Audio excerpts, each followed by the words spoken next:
बिस्मिल्लाहिर्रहमानिर्रहीम। अस्सलाम वालेकुम। आप देख रहे हैं अशरफ आसमी एडवोकेट यूट्यूब चैनल।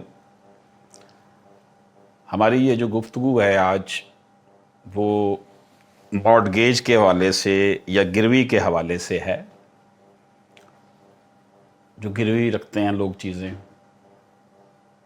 रहननामा या गिरवी नामा एक किस्म का मुआहदा होता है जिसमें कोई शख्स दूसरे शख्स से रकम लेकर अपनी गैर मनकूला जायदाद बतौर गारंटी हवाले करता है। अक्सर ये आपने देखा होगा कि लोग घर ले लेते हैं और पैसे, जिसका घर होता है उसको पैसे दे देते हैं कि जी 5 साल तक आप मेरे पैसे इस्तेमाल करें, मैं आपका घर इस्तेमाल करूँगा।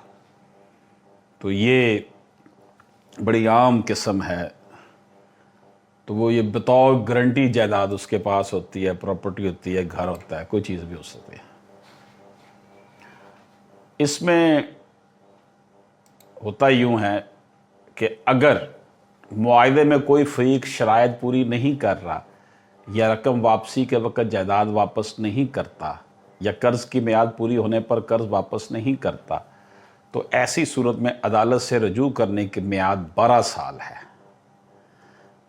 इसे नरेट किया गया 2017 CLD 496 में भी कि गिरवी मकान दिया है या लिया है, गिरवी कोई प्रॉपर्टी दी है या ली है, अब 12 साल के अंदर अंदर अगर शराइत पूरी नहीं हुई और उसके 12 साल गुजर गए हैं, मसलन आपने मुआहदा किया 2 साल का, 2 साल गुजर गए, मुआहदे पर अमल नहीं हुआ, आपने पैसे वापस नहीं किए, उसने आपको आपकी प्रॉपर्टी वापस नहीं की, तो उसके बाद आपके पास 12 ईयर्स हैं, उसकी मियाद है कि आप अदालत से रजू कर सकते हैं। 12 ईयर्स के बाद फिर आप उसके ऊपर रजू नहीं कर सकेंगे।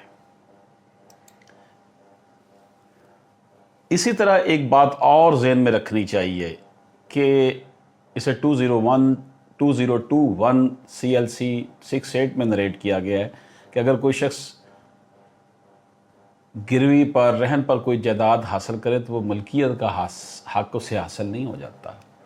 वो जस्ट लाए कि आप यही समझ लें कि टेनेंट की तरह गई होता है।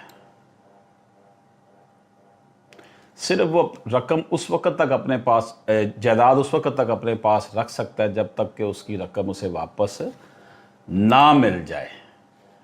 तो ये हमने गिरवी के हवाले से आपको की खिदमत में कुछ गुज़ारिशात पेश की हैं। इजाज़त दीजिए। अल्लाह हाफ़िज़।